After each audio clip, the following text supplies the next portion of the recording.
Elizabeth Palmer joins us from Paris. Liz, what's the latest on the manhunt for the 8th suspect, Salah Abdeslam? He escaped to Belgium, we know that. A very peculiar story emerged in the French media, where apparently he was completely taken aback to find himself alive after the attacks. And he called a couple of friends in Belgium and he said, "Hey, could you come and pick me up? I'll pay for gas and tolls."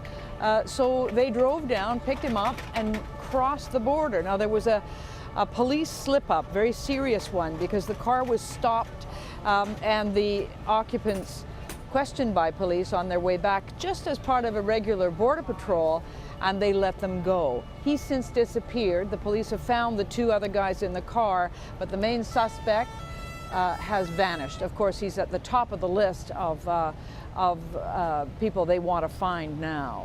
Liz, we've also now learned the name of the suspected mastermind of the Paris attacks, Abdelhamid Abaoud.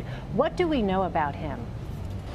He was well known to Belgian police. In fact, he was implicated in the plot to blow up that train in August. Not blow up, sorry, to gun down passengers on the train in August.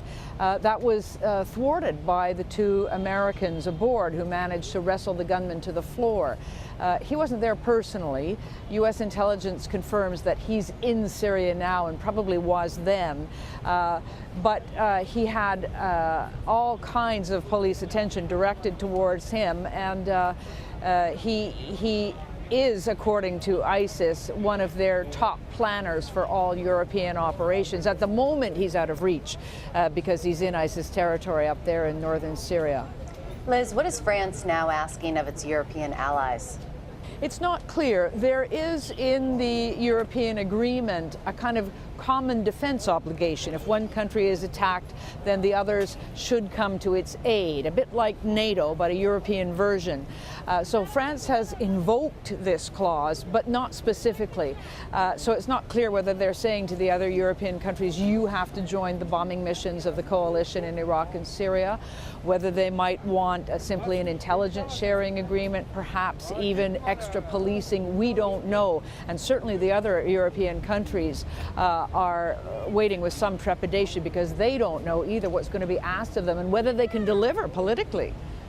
Liz, tell us about the mood right now of people there in Paris, especially now that word is spreading that these raids are taking place. The raids are very targeted on neighborhoods where there has been some record of radical Islamists living. So in Greater Paris here, apart from sirens, there's no real evidence of this massive dragnet going down. People are still nervous. Certainly parents with children are very nervous, ones that live in central Paris. You know, the nightclub and the restaurants were not very far from where Charlie Hebdo's offices were, which were attacked in January. So this particular area, people feel very vulnerable and worried.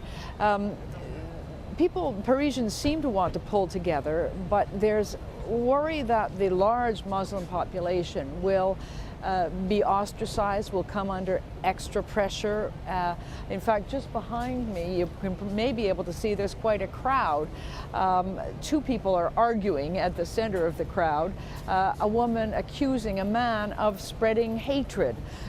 If the society does begin to fracture, that says the French government, quite correctly, will be giving in to terrorists, and it also may lead to more social unrest in the future. So it's something that the French government is very, very anxious to avoid. All right, Elizabeth Palmer in Paris for us. Liz, thank you.